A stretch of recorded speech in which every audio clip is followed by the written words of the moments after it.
frontière entre le Rwanda et le Zaïre en cette fin juin 1994, c'est le chaos. Un pays tout entier, le Rwanda, se vide de sa population Hutu, l'ethnie majoritaire du pays dont les dirigeants viennent de commettre l'irréparable. Le génocide le plus rapide du XXe siècle, le génocide des Tutsis. «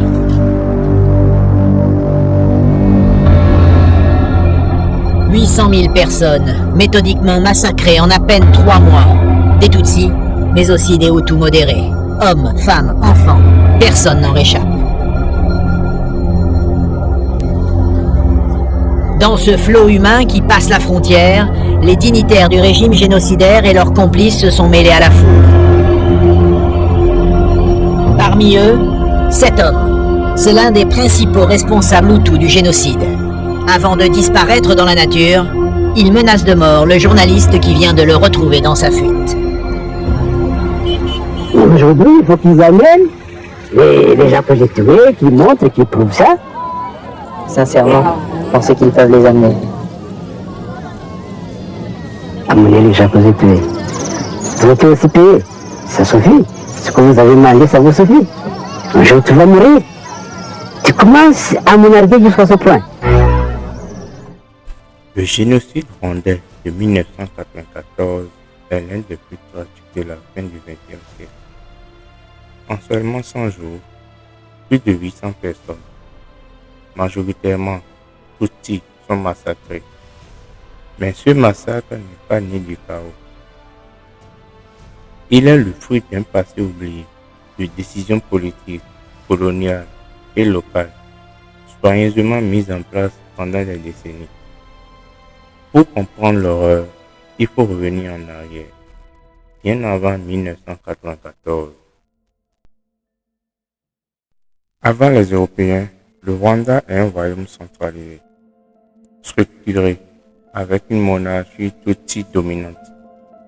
Mais les identités sont souples et les classes sociales perméables.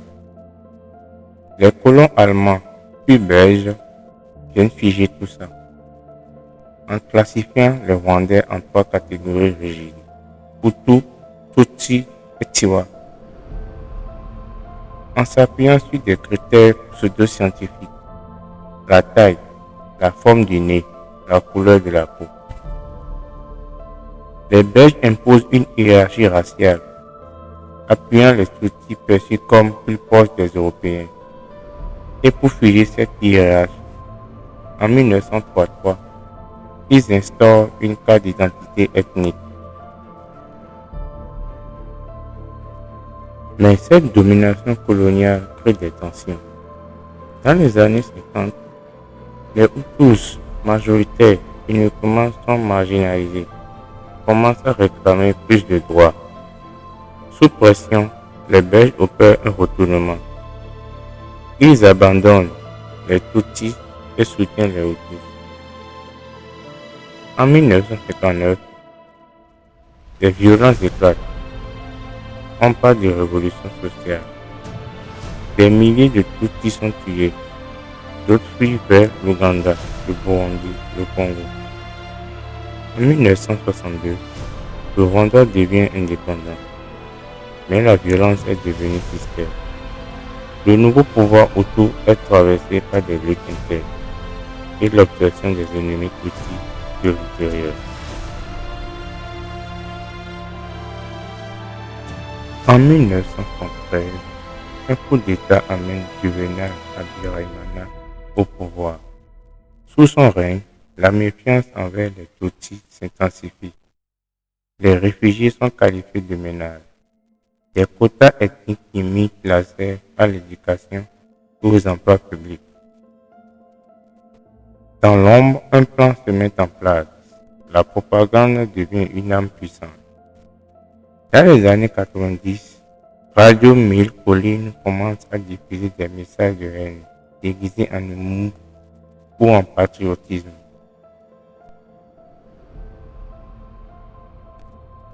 En 1990, le FPR, Front Patriote Rwandais, composé de réfugiés Tutsis en exil, attaque le nord du Rwanda. Le régime d'Habyarimana réagit avec une répression brutale. Mais le conflit s'éternise. La population est divisée, manipulée. La communauté internationale reste passive. Les médias occidentaux parlent peu du Rwanda. La France soutient militairement le régime en place au nom de la francophonie. Le 6 avril 1994, l'avion du président Habyarimana est abattu à Kigali. En quelques heures, les barrages sont installés. Les lits sont prêts. Les ministres commencent les massacres. Mais cette haine n'est pas née cette nuit-là. Elle a été nourrie, planifiée, orchestrée depuis des décennies, à des coups de division ethnique, de la propagande d'impunité. Le génocide des Tutsis ne doit pas être seulement une tragédie mémorielle. C'est un avertissement. Derrière chaque acte de barbarie, il y a souvent des décisions froides, calculées, parfois prises dans des salons confortables à des milliers de kilomètres. Aujourd'hui encore, certaines responsabilités restent des documents classés, des rôles minimisés. Comprendre le Rwanda avant 1994, c'est comprendre ce que le monde refuse de voir.